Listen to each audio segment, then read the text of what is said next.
Hello and welcome to class today. Today we are going to read a nonfiction article. It is a sports article, the way you might read in a newspaper. Now, this word here, nonfiction, refers to writing about true events and real people that exist in the world like you and me, or that existed in the past in history. So, nonfiction writing is writing about true events and true people. So this is an article, as you can see, a sports article, similar to something you might read in a newspaper. So first things first, let's just read through this article together. So the title of the article is right here. Injury spoils Tiger win. So the Tigers won, but there was an injury and that spoiled their win. It kind of ruined it. So, Banville. So, sports articles like this, and in fact, most articles in newspapers, start off with the location where the events happen. So, we can assume that Banville is a city or town. Banville. The Banville Tigers continued their march toward the county championship Friday with a 21-14 win over Stilton. But victory came at a price. Tiger quarterback Antoine Treese was sacked in the second quarter, sustaining severe leg and knee injuries. So their quarterback on a football team is one of the main players. He's the player that drops back and throws the ball or passes the ball.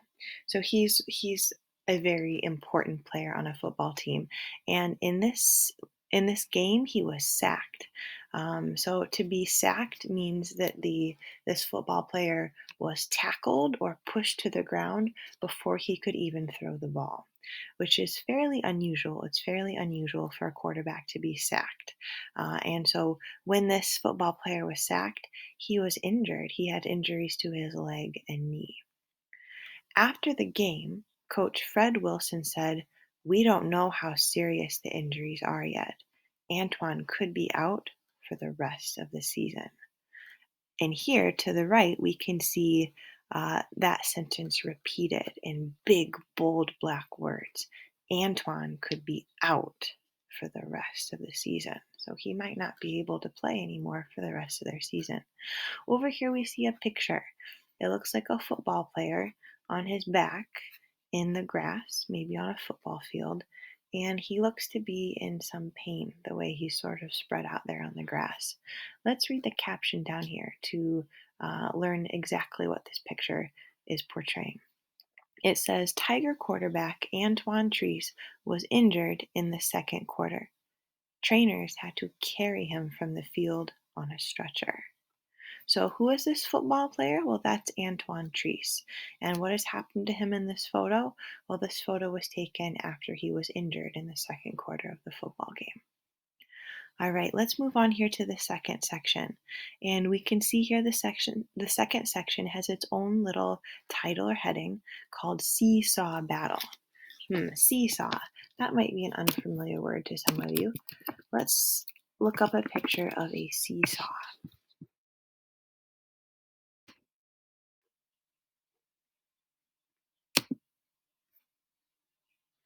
So, a seesaw is a little piece of equipment that you often see on a playground where children go to play.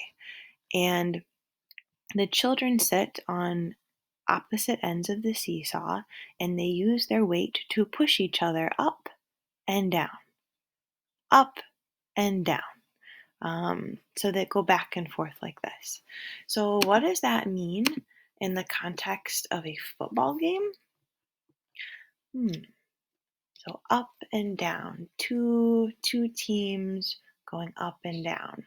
So do you think one team was winning the whole time if it was a seesaw battle? I think maybe one team was up and winning, and then later on in the game it went down and it was losing, and the other team was winning. And it went back and forth like that. That's what seesaw battle seems like it might mean. Let's read on to see more details about that. For 3 quarters, Banville and Stilton traded the lead. So trade means you give it to someone else, and then later you might get it back. They traded the lead. Banville scored first on a 22-yard pass from Treese to Corey Stern. Stilton answered in the last seconds of the first quarter, scoring from the 2-yard line to cap a 72-yard stretch. At the end of the game, with 32 seconds left and the score tied 14-14, Banville had the ball on the Stilton 35-yard line. After Ted Peterson ran for 5 yards, reserve quarterback Sam Yamamoto launched a deep pass for Jake Jackson. Jackson caught the ball and ran for the game-winning touchdown. All right, so were we correct in thinking that the teams went back and forth with the lead, with one team winning and then the other team winning and then the other team? Yes, we were. So at first Banville scored, but then Stilton scored. And then Banville had the ball, and then they scored again. And that's how Banville won the football game. On that last play, it was the game-winning touchdown. All right, the next section says disaster strikes. Oh boy, disaster is something pretty bad. So we can assume something pretty bad happens in this paragraph. It says, when Treese dropped back to pass late in the second quarter, Stilton swarmed through the pass protection and sacked Treese for a 7-yard loss. Treese did not get up. So what was the disaster that struck the Banville team? It's going to be this injury to their quarterback, Antoine Treese. All right, last section here. The heading says, too dangerous? ? After the game, concerned parents gathered to discuss Treese's injuries and how to keep other players safe. District statistics show that sports injuries are a growing problem. So sports injuries are a problem. They are a growing problem. So is this problem getting worse, getting better, or staying about the same?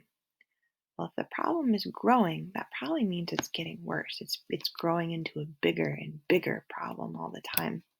Let's take a look at this graph down here. So what is this graph all about? Well, to figure out what a graph is mainly about, we should look at the title. The title of this graph is up here at the top. It says Banville District High School Sports Injuries. So this graph, these numbers are about sports injuries. So about times that players got injured or hurt while playing sports at this particular high school, Banville District High School. So down at the bottom here, we see numbers 2002, 2003, 2004, all the way up to 2007. Okay, so we can pretty safely assume that these are years. Okay, the year 2002, 2003. Over here, 10, 20, 30, 40, 50. What do these numbers mean? There is no label here. So we have to make an inference. We have to make a guess. What do we think that these numbers mean? Well, the biggest clue here is to look at the title.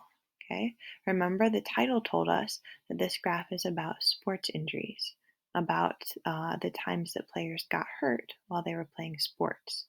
Okay, so I think it's reasonable to guess that these numbers here, 10, 20, 30, 40, 50, are numbers of sports injuries. Okay, so 10 injuries, 10 times that a player got hurt, 20 times that a player got hurt while playing a sport.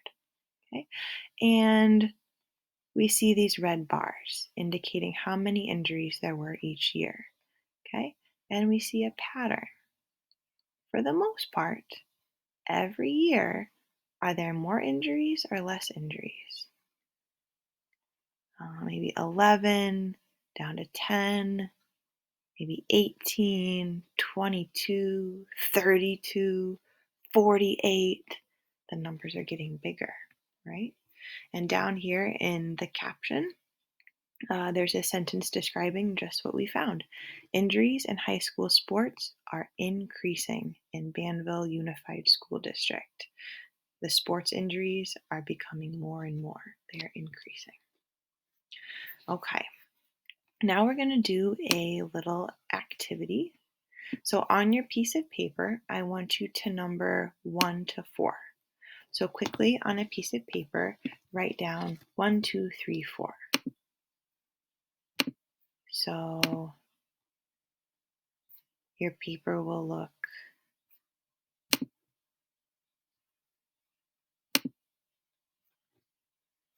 like this. 1, 2, 3, 4. Whoops. Okay. So quickly number 1 to 4 on a piece of paper. And I want you to answer, just from your memory, if these questions are true or false, okay, about the article we just read. So number 1, Antoine was injured in the game. Is that true or false? So here in your Google Doc, write T for true or F for false. Antoine was injured in the game. Number 2, the Tigers did not win the football game. Is that true or false? So just from your memory, did the Tigers win? Or sorry, did they not win? So they lost? Is that true or is that false? Number 3, injuries among high school players in this district are on the rise.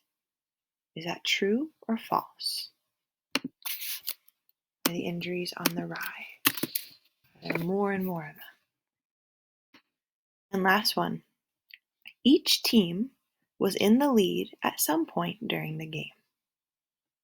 Each football team was leading, had the higher score at some point during the game.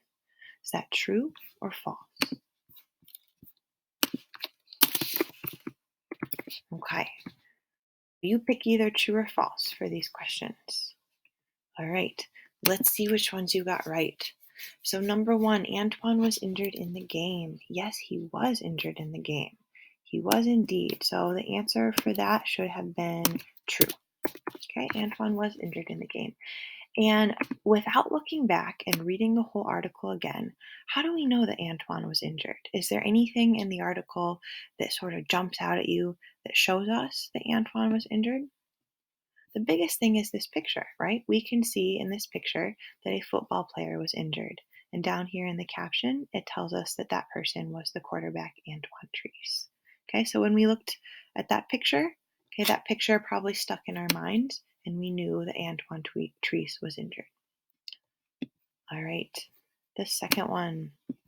The Tigers did not win the football game. Okay, that one was actually false. Okay, that's not true. The Tigers did win the football game. They did win the football game. Okay. And what is the easiest way that we knew that? Okay.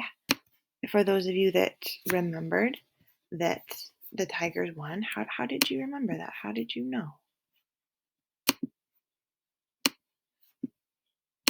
trying to scroll over here, but the computer's not really cooperating. Oh, here we go. Okay. So how did we know that the Tigers won? Okay, is there anything that jumped out at you? Well, right here, look at these big words. Tiger win. An injury spoiled their win, but still, the Tigers won. Okay, so here, just right here in this title, the big, big, big words, okay, it really stuck out because the words were so big, we knew that the Tigers won. Okay, number 3, injuries among high school football players in the district are on the rise. That one was true. And was there anything really obvious in the text that showed us that the injuries are rising? They are going up? It's this graph, right? We could see with the bright red bars how the injuries were becoming more and more. They were increasing, they were rising. Okay, so this graph here, this visual showed us that the injuries were on the rise. So even if you had not read this whole article, if you had just looked at it, okay, if you had just spent a few seconds skimming it, looking at it quickly, okay, you might have known or you might have remembered that injuries were on the rise, they were increasing. And the last one, number 4, each team was in the lead at some point during the game. This one was kind of tricky. Okay, the answer was true. And how did we know that? How did we know that each team was winning or leading at some point during the game? Is there anything that jumped out and showed us that? It's a little more subtle, it's a little harder to see, but here where it said seesaw battle, remember how we looked at that picture of a seesaw and one side would be up and the other side was down, and then it would switch and the opposite side was up and the other side was down, okay? And remember we talked about how the seesaw was like the two football games, and the first team, the Tigers, were leading, and then the other team went up even higher and they scored even more points. And then finally, the Tigers went up again and they scored again, and that's when they won the game, like a seesaw. Okay. And just these two words here, seesaw battle, gave us a clue that one team didn't win the whole time. They didn't dominate the whole time, but it was kind of back and forth like a seesaw. Okay. So this heading gave us the clue that helped us answer this question. Each team was in the lead at some point during the game. Yes, that was true. Okay, so I am willing to bet that a lot of you got most of these questions correct, even though you had only read the article one time, and even though I did not let you go back and look at the article. Okay, I bet most of you got these questions correct.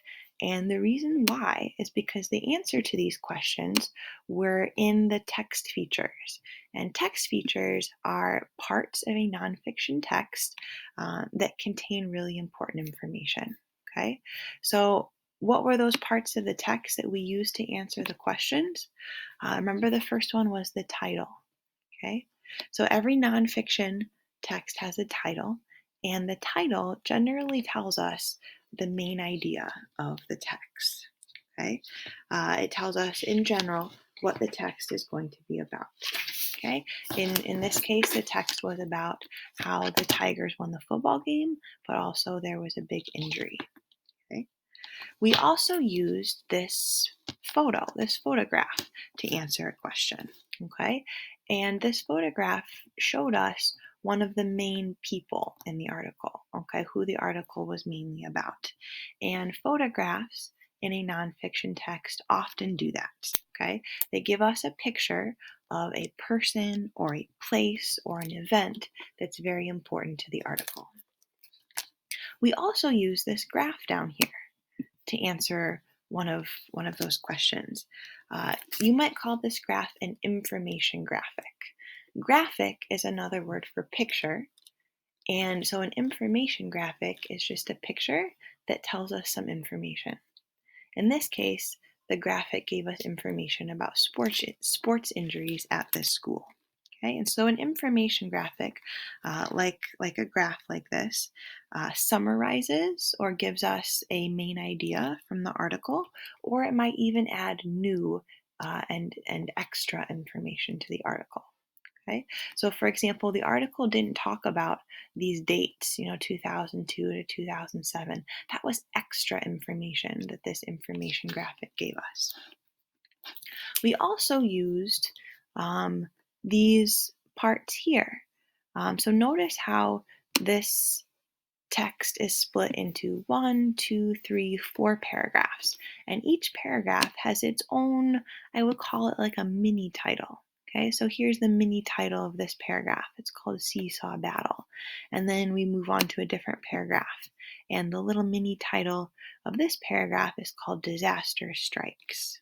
Okay, so in a nonfiction text, the whole text is split up into paragraphs, and each paragraph has its own mini title, and the official name of these mini titles are called headings. Okay, so the text is split into paragraphs and headings. Okay, heading, paragraph, heading, paragraph. Okay, the reason why it is split into paragraphs is that each paragraph has its own main idea within the big text. So, and the heading of the paragraph gives us a clue as to what the main idea of the paragraph is. Okay, so let's work backwards a little bit and let's look at this last paragraph. This last paragraph was about how the parents were concerned about the quarterback's injuries because sports injuries are a big problem in the school district. Okay, and this heading here about the paragraph gave us a clue: dangerous. Okay, something is too dangerous. In this paragraph here, what happened in this paragraph was how the quarterback, it described how the quarterback was injured. And the heading of this paragraph gave us a clue. It said disaster strikes. So it gave us a clue that this paragraph was going to be about a disaster, about something bad that happened. This paragraph described the whole football game, when and how the teams scored. And the heading of this paragraph describes that, the battle between the two teams, and how it went back and forth like a seesaw. Okay, and of course, the first paragraph um, was sort of a summary about how the Tigers won, but their quarterback was injured. And so this paragraph was summarized by the bigger title, how about how the team won, but there was an injury.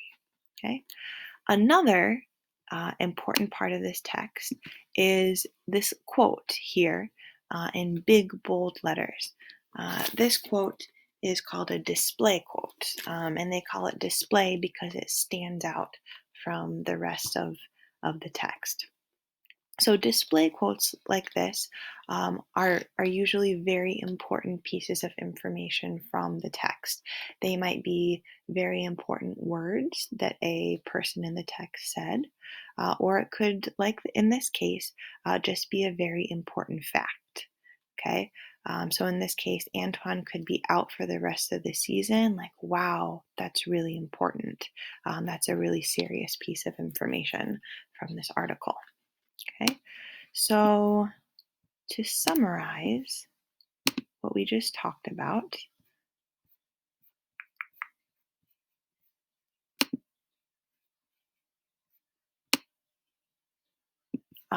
here is a little list of those text features that are very important to understanding the main ideas of a nonfiction text. So a headline or a title, other heads, photos, and graphics. Okay, so you are going to review this information by looking at a chart, and then you are going to practice. You're going to practice using these text features like titles and pictures by taking an article like this with no text features and adding some text features into that.